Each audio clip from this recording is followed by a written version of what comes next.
উচ্ছৃঙ্খল কুকুরদের সাথে চলাফেরা করা কোনো মানুষের পক্ষে সম্ভব নয়। কিন্তু এখন কোনো মানুষ নাই এই কুকুরগুলারে বর্তমান আস্তানা সারা পৃথিবীতে।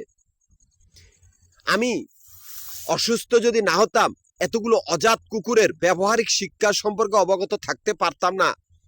আমি অসুস্থ বা প্রতারণার শিকার হয়ে কুড়িল বিশ্ব রোড কতগুলি অজাত পাগলা কুকুরের সাথে পাগলামি করেছি, যে নিকৃষ্ট অজাতগুলো ছিল হাইজ্যাকার বা চোর বাটপাতদের অন্তর্গত, যারা ছিল ক্লাবের ছত্রছায়ায় বা রাজনৈতিক দলের ক্লাবের ছত্রছায়ায় মানুষের সর্বোচ্চ লুটপাট করে থাকতো।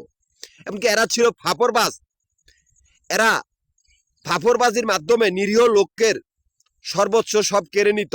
ওই লোকটাকে অপরাধী বানাইয়া তাকে মারধর করত। এই কুত্তার বাচ্চাগুলোর সাথে আমি পাগলামি করছি বিশ্ব রোড। কতগুলি বস্তির এজরমা বেজরমা কুত্তার বাচ্চাগুলার আস্তানা ঢাকা সিটির ক্লাবের ভিতরে। হে কুত্তার বাচ্চাগুলার জন্য আমার এই পৃথিবী না, আমার এই পৃথিবী একমাত্র ভালো মানুষের জন্য। আমি অসুস্থ না হলে কুকুরগুলার সাহস বা বেয়াদবি সম্পর্কে অবগত থাকতে পারতাম না। আমরা সভ্য জাতিতে সভ্যতার মানুষ। আমার এই পৃথিবীর সভ্যতার মতোই গঠন করা। কোনো কুকুরদের জায়গা নাই। জংলাত জঙ্গলি বাঁচবে, কিন্তু সভ্য জাতির ভিতরে অসভ্য মানুষ জীবনে থাকতে পারবে না, যারা বেয়াদব উচ্ছৃঙ্খল কুকুর। আমি একটি গ্রুপ সমিতির প্রধান।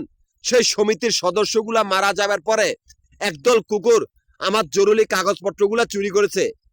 এমনকি আমার সমিতির ক্যাশ কাউন্টার মিরপুর, নবাবপুর, মতিঝিল, 3টা জায়গার ভিতরে আমার আবাসিক বাড়িঘর আর হোটেলের ব্যবসার হিসাব করা, এখান থেকে আমার অ্যাকাউন্ট চলিতেছে। অথচ আমি এই মাফিয়া কুত্তার বাচ্চাগুলার জন্য সেদিকে আর যাইতে পারি নাই। এই অসুস্থ ইয়া রাস্তাঘাটে পাগলামি করছি অজাত কুকুরদের সাথে।